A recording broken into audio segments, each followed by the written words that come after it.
So, on one hand, this film is being marketed as a horror film, and on the other hand, it's being marketed as a drama, thriller, mystery, which that I agree with. The horror element, not so much. But nonetheless, I got a ton of thoughts and notes with this film, so let's jump into it. And here's my review of the new film, Help.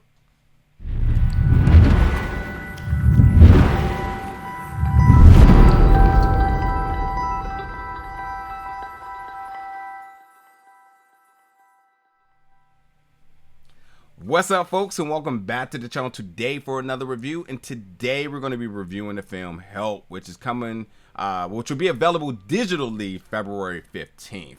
Now, you know me, folks. If you've been a fan of my channel here for a while, if you haven't, please, I hope you stay by, hit the subscribe button, and kick it with me for a few more reviews, a lot more reviews, shall I say, coming up, as long as I can go, I guess. But, I love horror. And, if a film is being marketed as a horror film, I'm definitely interested in checking it out. I read the synopsis. I thought it was pretty interesting. And I wanted to see the possibilities where it could go. Because to an extent, it's kind of vague, but also it's kind of relatable, shall I say? So I was kind of like, all right, let's see what it has. But like I said, upon watching it, I was like, wait, that's not a horror film. I don't agree with that at all. That, maybe there's some realism to it that's considered horror, but if it comes down to jump scares, a monster creature entity of some sort, and even a score, really, there's none of that in there. But yeah, like I said, maybe it's the reality of this that makes it a horror film or whatnot.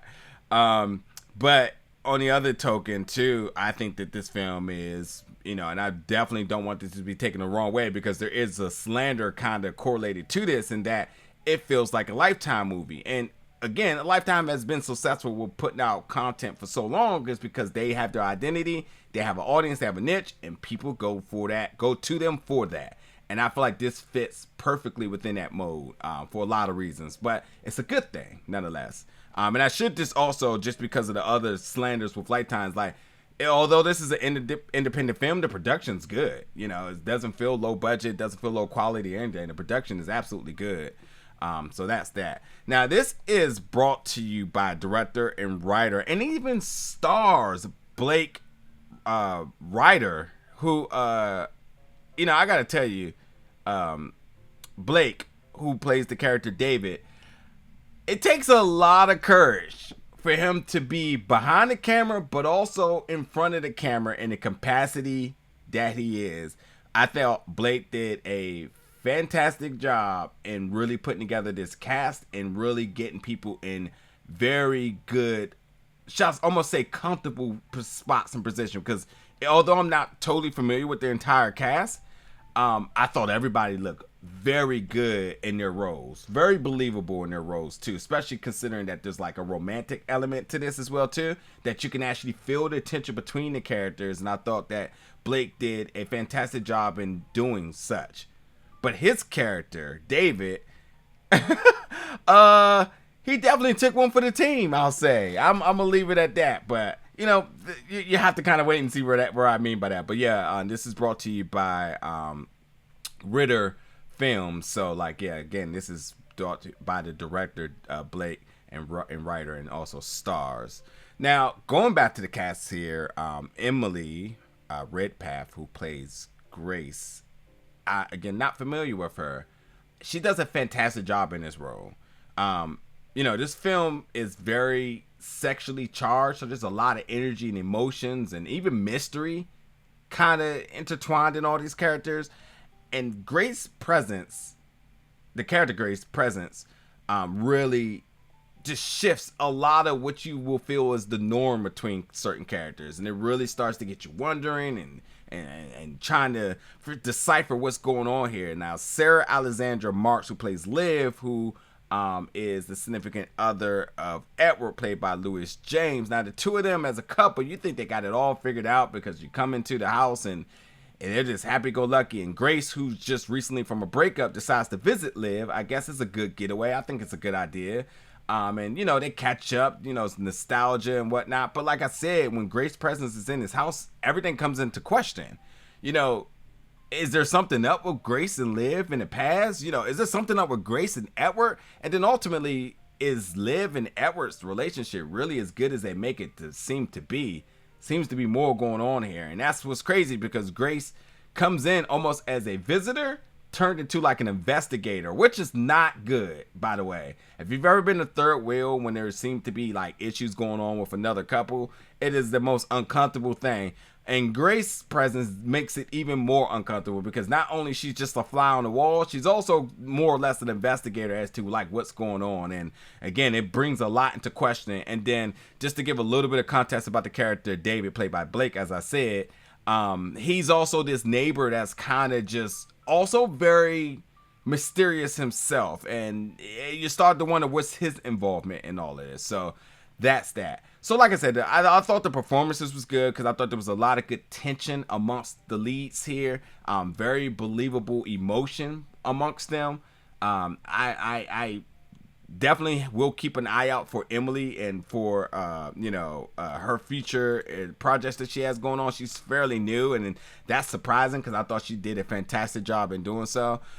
Sarah is going to be in this other film that I'm going to be checking out soon called Exorcist Vengeance, which is a horror film. So like, yes, I will be checking that out.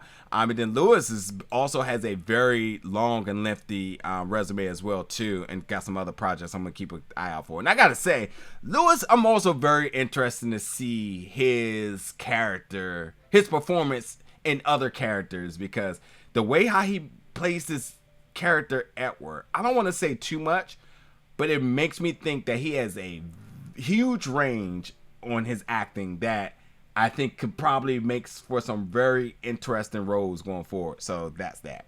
But like I said, Grace's presence being in this house is a dangerous game. It's like, it's the reason why you don't hire nannies, shall I say. And especially since there's no kids involved, it definitely doesn't help the factor of what I'm trying to pitch here. And then, you have these sort of tropes, shall I say, these Lifetime tropes, shall I say.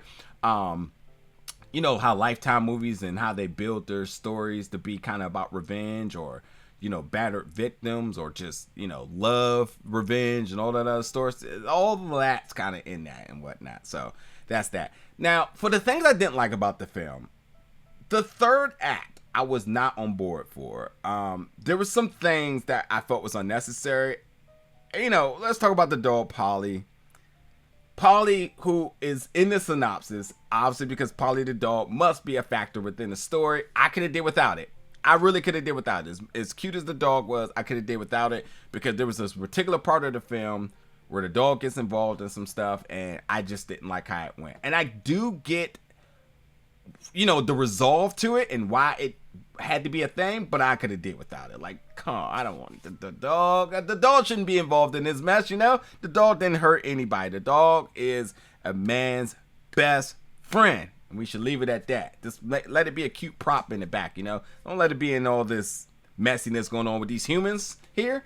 And then David, I just keep going back to David. I'm just gonna say poor David, victim of circumstances, just a good neighbor it appears to be, or maybe more, who knows, but poor David. And then there was a twist to this, and I don't think it was anything special. I feel like it's definitely wasn't something that reinvented the wheel. A little bit of tweaking of what you may be used to, but overall it was still something I was very much like, I seen coming from a mile away, I could almost guess.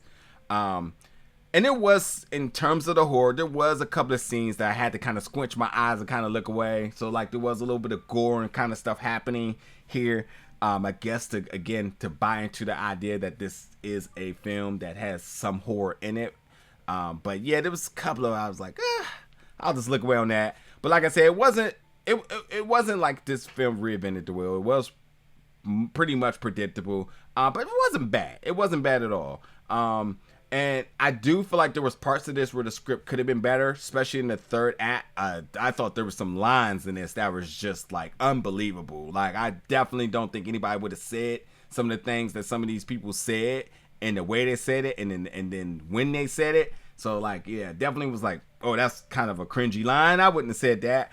So like, most of my problems was with the third act in this. It's just like there was a lot of stuff that I felt like was kind of unnecessary. And then ultimately the resolve of this was kind of like, I guess we'll go with that.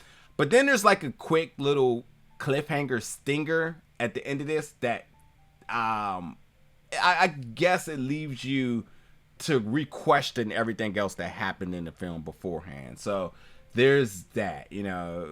Was all this so innocent, or was this kind of premeditated? Like, what's really going on here? But I don't know. But I can't stress enough, I think this is a good film to check out for a rental. It's digital, so it's harmless. I don't think this is a film that you go out the way to go to the theaters and whatnot to go see. But that's why it's being released digitally, and I think it's definitely a film that folks are going to find relatable. I think if you are one of those films that one of those folks who likes that slate of films that Lifetime put out, I think this fits your mode here. And ultimately, if you're just looking for, I would say, a new set of cast members who should have a really promising career, I think look no further. I think all of them are definitely on their way for. And even even Blake as a director and writer, I think he's going to have some good stuff coming up. I'm very confident that there's going to be some other good projects coming up based on how this was. I thought this was a very good outing for him here. And then I can't. One other thing I do want to say is that the cast, all of the cast members, they are all attractive, and having such an attractive cast really helped towards the believable factor of this very sexually charged film, that you just feel like something's going on amongst all of them. You know what I mean? And it's like, it's nothing I've ever said before in terms of attraction, but I think like when you want to buy into the idea that like it's the nanny thing, you know what I'm talking about, folks. The hiring of the nanny and the infidelity and stuff like that. It's that's it really makes for the drama within it. So yeah, but hey, check it out. It's Help, February 15th digitally. Jump in the comments, folks. Let me know your thoughts about this when you check it out. And as always, stay tuned for more reviews very soon.